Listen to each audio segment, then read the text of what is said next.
As a service provider administrator who has signed up for Akixi for Microsoft Teams, you will be logging into Akixi with a username and password provided to you during the onboarding process. Once logged in, navigate to the Central Management Environment Administrative section, or CME. A CME is an area on a server where all your tenants are hosted. The CME can be used to configure the domain profile, which details the company name, and email from address for scheduled emails, but, more importantly, the allocated license allocation under License Management. This restricts what can be assigned against any Teams environment, whether that's CXA Standard, Premium, or Advanced. Limits are simply added here, and once set, the Teams customer telephony server limits cannot exceed that of the owning CME. To begin provisioning a new Microsoft Teams customer, we'll start by going to the Telephony Server Administration page and clicking Add. Go to the Communications section and select the Microsoft Teams option. This will then display all the relevant items you'll need to configure the tenant. Integration mode is optional, where you can use real-time reporting, or opt to use historical only. From here, you will need to add the email of who will be authorizing the tenant. The tenant ID also needs filling in. This can be obtained from the Microsoft Entra platform. Head back to Details and complete the telephony server name. The billable option will always be ticked, even if the customer wants an initial trial. This is because if a trial is selected, the billable part codes will be automatically overridden for 30 days with trial codes. If they do want to trial, simply tick the 30-day trial checkbox. As to when that 30-day trial starts, we'll come back to that later in the process. At the bottom of the page, a Native App Setup button is visible. Clicking it displays instructions on how to set up the app within the customer environment and the link to download the zip file. Lastly, you can assign a license cap for your customers so they can self-serve. In some use cases, service providers do not manage the customer's Microsoft Entra tenant. This allows service providers to cap the limit and give control to the customer if required. Now that the initial configuration is ready, we click Save. You can now sign out and wait for the customer to consent. This starts the automation in the background which creates the partition for the customer and a customer sysadmin account which they can use to authenticate, assign licenses and set up real-time call queues. Within a few moments, the automated process is complete and an email is sent to the customer. The email contains some key information about Akixi for Microsoft Teams, as well as a link to consent and their username and password. Upon clicking the link, your customer would enter their credentials received via email, read and accept the terms of service, click Accept, and then they'll have to change their password. Upon changing their password, the customer admin will be redirected to the authentication page. They should then click Grant Admin Consent and type their Microsoft username and password.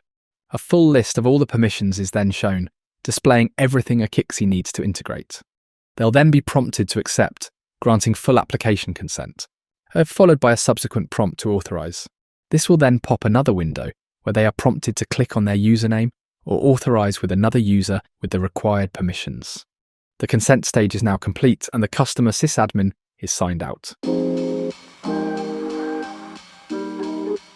Now the consent is complete. You, the service provider, will be notified about the successful consent via email and should continue the process by logging in to complete the license management and real-time queue setup. During this time, the first synchronization is run, and all Teams users, auto attendants and queues will be added to the Akixi platform within that tenant. Now we are signing back in as you, the service provider.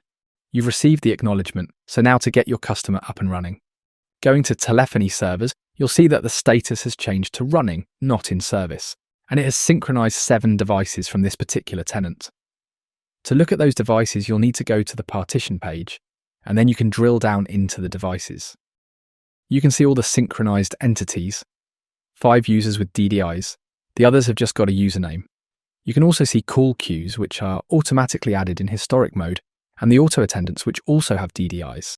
So now that's pulled everything from my Microsoft Teams tenant into Akixi, and we're ready to start monitoring users. Navigate to Manage Enterprise Users, and you will be able to see everything that can be monitored from a user perspective. Users can be provisioned individually or in bulk via the respective menu selections. As you can see, email addresses are pre-populated for easy provisioning and can be edited if required. To assign a license, expand the subscription type and select the correct level, then confirm by clicking the tick. Additionally, you can go to the top right and click Create CXA Premium Users for all unmonitored extensions. By clicking that particular option, you can assign the lowest subscription allowed to the whole base. All users who currently don't have a license would then be assigned one. Be aware you are not required to assign a license to all users, and you can simply leave users in monitoring deactivated, or remove the license if you do not wish for them to be monitored in Akixi. To find a summary of what's been assigned, you can click on the License Management icon in the top right, which displays the licenses in use against the defined license cap, if one is set. As you can see, there is one license assigned, and the rest are in unlicensed. There are also spare licenses available. This will allow the customer to fluctuate on their team's environment in the use case where you might not administer their team's environment. As you have now provided them a set allocation of licenses, they can be left to assign them as and when. So now the licensing is all set, we can move over to the call queues. The Manage Queue modal lists all call queues that can be monitored, either historically or in real time. It shows the queue description, whether the call queue is compatible for real-time reporting, and any associated resource accounts.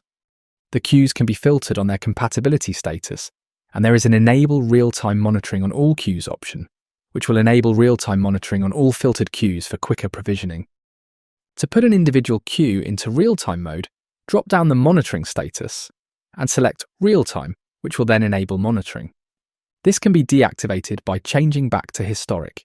Alternatively, if you wanted to revert them all back into historic mode, there is a Disable Real-Time Monitoring on All Queues option to the top right. So now the required call queues are configured for real-time, all we need to do is put it into service. We now need to return to the telephony server and set this to in service. You will see the telephony server is still running, not in service, but monitoring is only started once it's set as in service. Before we do, you can see there is a trial countdown which says 30 days remaining. The countdown of 30 calendar days does not start until we put the telephony server in service. To complete the workflow and start the reporting feed, you need to go to the Communication tab, tick In Service followed by Save. This will then start the reporting feed engine, where real-time events will start. This completes the Akixi for Microsoft Teams provisioning process. The customer can now sign in and start to use the analytics portal through the UI or their Microsoft Teams application.